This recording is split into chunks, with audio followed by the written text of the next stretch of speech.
जय हिंद, वंदे मातरम। स्वागत है आप सभी का जीएस विद सीवी में हर कदम सफलता की तरफ। तो गाइस, ज्योग्राफी की इस क्लास में आज का हमारा जो सेशन है वो आधारित है पश्चिमी घाट की पर्वत श्रेणियों पे। जैसा कि आप सभी जानते हैं कि पश्चिमी घाट की पर्वत श्रेणियाँ हो गया या पूर्वी घाट का हो गया, हिमालय की श्रेणी हो गया, इन सभी से क्वेश्चन सभी एग्जाम्स में पूछे जाते हैं। तो आपको डिटेल में सारे टॉपिक जो है वो 1 बाय 1 करके पढ़ाए जाएंगे, तो आप उसका नोट्स बना लीजिएगा ताकि भविष्य में वो आपको काम दे। ठीक है, तो ये मैंने एक वीडियो में इसलिए नहीं रखा है, रीज़न ये था कि बहुत डिटेल में आपको पढ़ाना है ताकि कहीं से भी आपका क्वेश्चन किसी भी टॉपिक से छूटने ना पाए। लगभग जितना भी है वो सब कवर हो जाए और एक भी क्वेश्चन इस टॉपिक से, इस वीडियो से बाहर ना जाने पाए।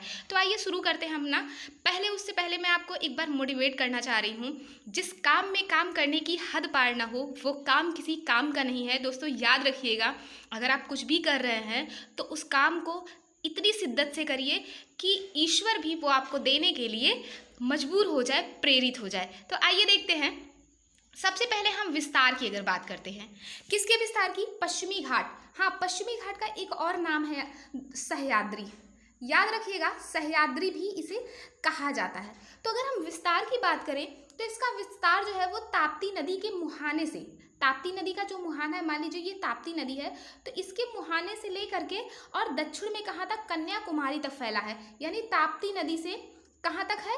दक्षिण में कन्याकुमारी अंतरीप तक है।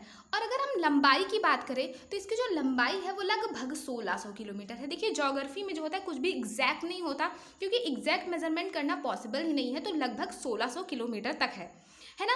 हिमालय के बाद ये दूसरी सबसे लंबी श्रेणी है। भाई, अगर सबसे लंबी श्रेणी की बात करें भारत में तो हिमालय हो गया, लेकिन अगर दूसरी सबसे लंबी श्रेणी की बात करें तो कौन हो जाएगा? वो हो जाएगा सह्याद्री। ठीक है, अब अगर हम औसत ऊंचाई देखें तो इसकी औसत ऊंचाई कितनी होगी? 1200 मीटर। औसत ऊंचाई की बात कर रहे हैं, मतलब इसमें जितनी भी छोटी बड़ी चोटियाँ, कुछ छोटी चोटी होगी तो कुछ उससे ऊंची चोटी होगी, तो सारी चोटियों की ऊंचाई को लेकर के उसका औसत निकाला गया है और औसत ऊंचाई कितनी है? 1200 मीटर है। आगे बढ़ते हैं, आगे देखते हैं। सह्याद्री के दो भाग हैं। कौन कौन सा? एक तो है उत्तरी सह्याद्री और दूसरा है दक्षिणी सह्याद्री। कुछ लोग 3 पार्ट भी बताते हैं, जिसमें एक मध्य सह्याद्री भी आता है। ठीक है, जो मध्य में हो गया वो मध्य सह्याद्री, ऊपर हो गया उत्तरी सह्याद्री और नीचे हो गया दक्षिण सह्याद्री। अगर हम उत्तरी सह्याद्री की बात करें तो सबसे ऊंची चोटी इसमें एक तो कालसूबाई है, जो कि पूरे पश्चिमी घाट की सबसे ऊंची चोटी है, जबकि महाबलेश्वर जो है ये दूसरी ऊंची चोटी है। दक्षिणी सह्याद्री की बात करें तो एक तो कुद्रेमुख हो गया और दूसरा हो गया पुष्पगिरी। अब हम ऊंचाई देख लेते हैं। तो जो कालसूबाई है इसकी ऊंचाई कितनी है? इसकी ऊंचाई है 1646 मीटर। कितनी है? 1646 मीटर। अगर महाबलेश्वर की बात करें तो इसकी ऊंचाई हो जाएगी 1438 मीटर। कितनी हो जाएगी? 1438 मीटर हो जाएगी। अगर हम बात करते हैं कुद्रेमुख की तो इसकी ऊंचाई कितनी है? 1894। कितनी है? 1894। वहीं पुष्पगिरी की जो ऊंचाई है वो कितनी है?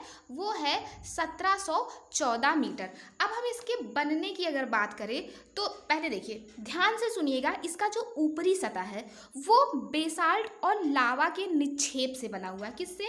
ऊपरी सतह जो है उसके ऊपर बेसाल्ट और लावा का निक्षेप है। एक पॉइंट आप लोग और भी नोट कर लीजिएगा, ये कि ये जो वास्तविक रूप से है ये कोई पर्वत श्रेणी नहीं है, ये प्रायद्वीपीय पठार का ही भाग है। याद रखिएगा गाइस कि जो पश्चिमी घाट है ये प्रायद्वीपीय पठार का ही भाग है, और ये जो पूरी तरह से एकदम भ्रंश कगार है। भ्रंश कगार क्या होता है कि मतलब भ्रंश से बना हुआ है और कगार नुमा इसका ढाल है, कगार नुमा। ठीक है, इसीलिए इधर की जितनी भी नदियां हैं वो क्या बनाती है? एस्चुरी या ज्वार नद मुख। याद रखिएगा, एग्जाम में पूछा जाता है कि पश्चिमी घाट या पूर्वी घाट, दोनों में से पूछा जाता है कि कहाँ की नदियाँ एस्चुरी बनाती हैं या ज्वार नद मुख बनाती हैं। तो आप बताइएगा कहाँ की बनाती हैं? तो पश्चिमी घाट की नदियाँ बनाती हैं, है ना। अगर हम बात करें कि कौन सी नदी निकलती है, तो महाबलेश्वर से कृष्णा नदी निकलती है। ये भी एग्जाम से में पूछा जा चुका है। महाबलेश्वर से कौन सी नदी निकलती है? कृष्णा। कहाँ पे है? महाराष्ट्र में, है ना। और जो दक्षिणी सह्याद्री है, ये कहाँ में है? ये गोवा के दक्षिण में है। आपने अगर मैप देखा होगा, ये रहा गोवा, है ना। गोवा के दक्षिण में दक्षिणी सह्याद्री है, और गोवा के उत्तर की अगर हम बात करें तो क्या है? यहाँ पे उत्तरी सह्याद्री है। निर्माण इसका कब हुआ था? तो निर्माण इसका हुआ था आर्कियन युग में। कब हुआ था गाइस? आर्कियन युग में, ठीक है। आर्कियन युग में इसका निर्माण हुआ था। चलिए आइए मैप में पहले हम इसको देख लेते हैं, इसका लोकेशन देख लेते हैं। तो ये रहा इसका पूरा लोकेशन, पूरा पश्चिमी घाट हो गया। हालांकि ये तटीय मैदान है, ये पूरा मैदान का एरिया है ना।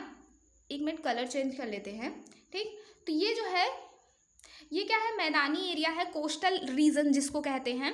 और ये क्या है? ये पश्चिमी घाट है। यहाँ पे कौन सी चोटी है? तो यहाँ पे है कालसूबाई, यहाँ है महाबलेश्वर, यहाँ है कुद्रेमुख, और यहीं पे एक प्रसिद्ध चोटी है जिसको हम कहते हैं ब्रह्मगिरी, ठीक है। और यहीं पे जो है यहीं पे क्या है? यहीं पे पुष्पगिरी है।